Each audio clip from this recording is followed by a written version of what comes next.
जय हिंद दोस्तों, स्वागत है आप सभी का अपने YouTube channel practice with Ravi में। तो आज हम इस वीडियो में पढ़ने वाले हैं रेलवे का मॉडल प्रैक्टिस नंबर 15 पढ़ने वाले हैं। इससे पहले हमने 14 तक कंप्लीट पढ़ चुके हैं। तो यदि आप लोगों ने वो सारी वीडियो नहीं देखी तो उसको जाकर देख लीजिए। और यदि आप लोग चैनल पर पहली बार आए तो प्लीज़ चैनल को सब्सक्राइब कर दीजिएगा, ताकि जब हम वीडियो को अपलोड करें तो सबसे पहले आपको नोटिफिकेशन मिल जाए। ठीक, आप लोग तैयारी अच्छे से करते रहिए। तो चलिए स्टार्ट करते हैं आज का मॉडल प्रैक्टिस नंबर। बताएंगे आप लोग इसका आंसर। ठीक, पहला क्वेश्चन लिखा हुआ है, 1911 में अल्फा 6 के अर्ध आयुकाल और उत्सर्जित अल्फा कणों की ऊर्जा के बीच एक प्रयोग सिद्ध संबंध किसने खोजा था? तो इसका राइट आंसर बताना है आपको, तो जल्दी से लोग बताएंगे। वो इसका राइट आंसर हो जाएगा आपका ऑप्शन नंबर क्या हो जाएगा, 2 हो जाएगा, यानी कि गीगर और यहाँ पे हो जाएगा गीगर और नट्टल हो जाएगा। ठीक, नेक्स्ट क्वेश्चन देखेंगे यहाँ पे, वायुमंडल में हवा के अणुओं द्वारा प्रकीर्णन के बाद सूर्य के प्रकाश का रंग कैसा हो जाता है? तो दूसरे का राइट आंसर हो जाएगा नीला।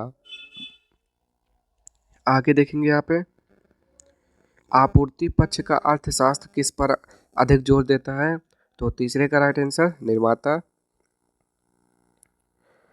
नौकरशाही के सिद्धांत के संस्थापक या जनक कौन थे? तो जल्दी से बताएंगे, चार का राइट आंसर तो मैक्स वेबर। आगे देखेंगे, संयुक्त राष्ट्र संघ कब अस्तित्व में आया? तो संयुक्त राष्ट्र संघ कब अस्तित्व में आया था? 1945 हो जाएगा इसका राइट आंसर। 24 अक्टूबर 1945 में इसका गठन किया गया था। आगे देखेंगे यहाँ पे, अब्दुल फजल की किस सूफी संत के पुत्र थे? तो यानी कि अब्दुल फजल के पिता का नाम बताना है आपको। तो 6 का राइट आंसर हो जाएगा शेख मुबारक। फ्रांसीसी क्रांति किस वर्ष हुई थी? तो 7 का राइट आंसर हो जाएगा 1789। आगे देखते हैं यहाँ पे, 8वां, बीमारी के दौरान पोषण देखभाल कार्यकलापों का एक संगठित समूह है जिसमें निम्नलिखित में से किसके अलावा अन्य सभी शामिल हैं? तो चलिए देख लेते हैं यहाँ पे 8वां और बताएंगे इसका राइट आंसर। तो मनोवैज्ञानिक तनाव का आकलन, पोषण की स्थिति का आकलन, पोषण संबंधी आवश्यकताओं को पूरा करने के लिए पोषण हस्तक्षेप की योजना बनाना और प्राथमिकता देना, पोषण संबंधी समस्याओं का निदान। तो इसमें से 3 तो होगा, एक कौन नहीं होगा? तो होगा मनोवैज्ञानिक तनाव का आकलन, ये नहीं होगा उसमें। आगे, जीका वायरस का वाहक कौन सा मच्छर है? तो 9 का राइट आंसर हो जाएगा एडीज मच्छर। जड़ आवरण किससे उत्पन्न होता है? तो 10 का राइट आंसर हो जाएगा ऑप्शन नंबर 2 कैलिप ट्रोजन से। विलगित प्रोटीन की पहचान हेतु शोषक तकनीक क्या है? तो 11 का राइट आंसर हो जाएगा पश्चिमी शोषक हो जाएगा। आगे देखेंगे यहाँ पे, गुणसूत्रों की आकृति विज्ञान का अच्छी तरह से अध्ययन किससे किया जा सकता है? तो 12 का राइट आंसर हो जाएगा मध्यावस्था में। क्यूरी किसकी यूनिट इकाई है? तो क्यूरी जो है आपका रेडियो धर्मिता का है, तो बिल्कुल सही है। आगे देखते हैं यहाँ पे, अग्निशमन के लिए हम किसका प्रयोग करते हैं? तो 14 का राइट आंसर हो जाएगा ऑप्शन नंबर 3 कार्बन डाइऑक्साइड। 15 देखेंगे यहाँ पे, क्वार्टज का रासायनिक नाम क्या है? तो 15 का राइट आंसर हो जाएगा आपका ऑप्शन नंबर 4 सोडियम सिलिकेट हो जाएगा। 16 देखेंगे, पर्वतों की लगातार श्रृंखला कौन सी है जिसकी उत्पत्ति भारत की समुद्री सीमा के लगभग समानांतर है?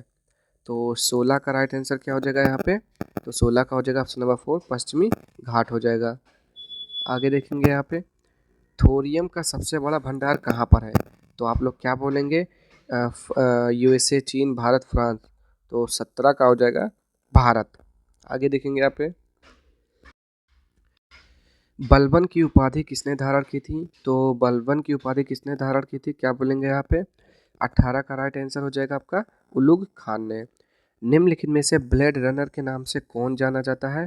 तो ब्लेड रनर क्या बोलते हैं, उसेन बोल्ट को बोलते हैं, या फिर इसे बोलते हैं आस्कर कार्ल पिस्टोरियस को बोलते हैं ब्लेड रनर। गृह मंत्रालय द्वारा संचालित एफसीआरए का विस्तृत रूप क्या है? तो जल्दी से बताएंगे यहाँ पे, 20 का राइट आंसर फुल फॉर्म बताना है।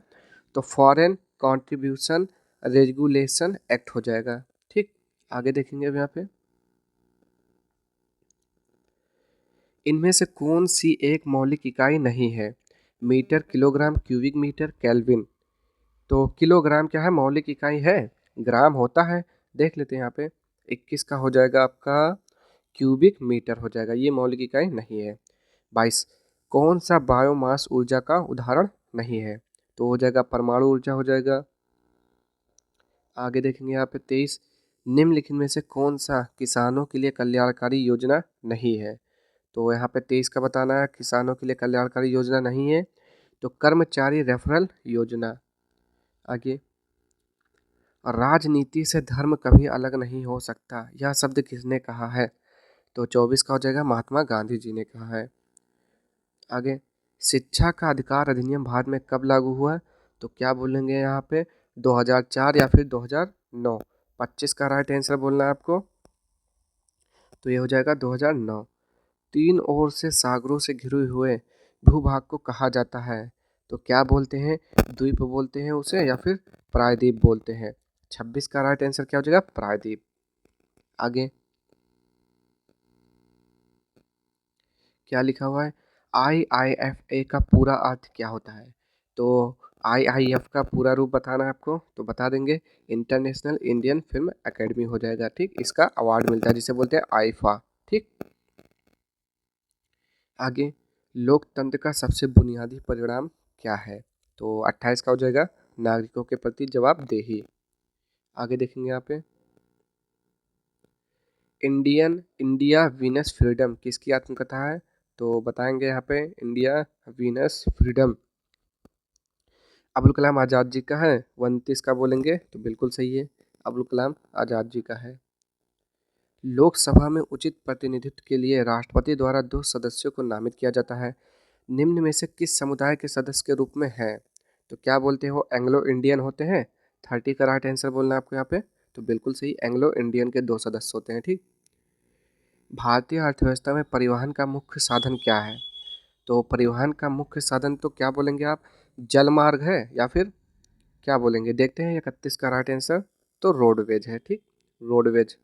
आगे, विश्व पर्यावरण दिवस 5 जून को मनाया जाता है, आपको बचपन से रटा होगा ये वाला क्वेश्चन। ठीक, 32, निम्न में से सही कथन ढूंढिए, पत्थर पारदर्शी है और कांच अपारदर्शी है, स्टोन चाक पानी में घुलनशील है, चीनी पानी में घुलनशील है, तेल पानी में मिल जाता है। तेल पानी में मिल जाता है, ये कब से मुमकिन होने लगा, चलिए देखते हैं।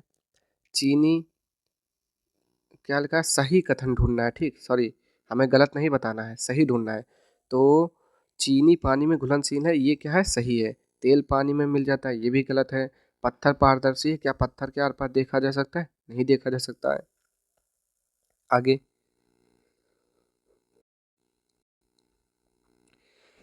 34 का बताएंगे आप लोग राइट आंसर, यहाँ पे पढ़ेंगे पहले अच्छे से। किलोवाट घंटा किसकी इकाई है, तो क्या बोलेंगे, त्वरण की है, वेग है, शक्ति, ऊर्जा, तो क्या बोलेंगे, शक्ति का हो जाएगा या फिर ऊर्जा का। 34 का राइट आंसर हो जाएगा आपका ऑप्शन नंबर 4, ऊर्जा का मात्रक है किलोवाट घंटा। आगे 35, निम्नलिखित में से कौन संविधान सभा के मसौदा समिति के अध्यक्ष थे, तो मसौदा समिति के अध्यक्ष कौन थे, जवाहरलाल नेहरू। 35 का राइट आंसर बताइए, गलत, VR अम्बेडकर थे मसौदा समिति के अध्यक्ष। राज्य सरकार द्वारा नीति निर्देशक सिद्धांत के परिवर्तन की स्थिति में भारत के नागरिक इसके विरुद्ध कहाँ अपील कर सकते हैं, तो 36 का राइट आंसर हो जाएगा, कहाँ अपील कर सकते हैं, कहीं भी नहीं कर सकते हैं। ठीक, ना उच्च न्यायालय, सर्वोच्च न्यायालय, जिला न्यायालय, कहीं पर भी नहीं। अब देखते हैं यहाँ पे कुछ, संसद के संयुक्त सदन की अध्यक्षता कौन करता है, तो भारत के संसद के संयुक्त सदन की अध्यक्षता कौन करता है, तो क्या बोलेंगे, लोकसभा के स्पीकर। 37 का राइट आंसर, तो बिल्कुल सही है, लोकसभा अध्यक्ष करता है सदन की अध्यक्षता। AB ब्लड ग्रुप वाला व्यक्ति निम्न में से किस व्यक्ति को रक्तदान कर सकता है, तो 38 का राइट आंसर हो जाएगा AB ग्रुप। वातावरण को गर्म करने में मूल रूप से किसका किसका योगदान सर्वाधिक होता है, तो 39 का राइट आंसर हो जाएगा, रेडिएशन का हो जाएगा। लास्ट क्वेश्चन देखते हैं यहाँ पे, 1845 में किस जर्मन रसायनज्ञ ने 2 कार्बन परमाणु वाले एक प्राकृतिक उत्पाद एसिटिक अम्ल के संश्लेषण के लिए एक विधि प्रकाशित की, तो कौन थे, हरमन कोल्वे थे। ठीक, कौन थे, हरमन कोल्वे। तो ये थे आज के आपके क्वेश्चन।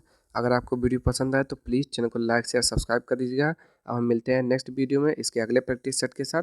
तब तक के लिए जय हिंद जय भारत। आप लोग अच्छे से तैयारी करते रहिए, ठीक।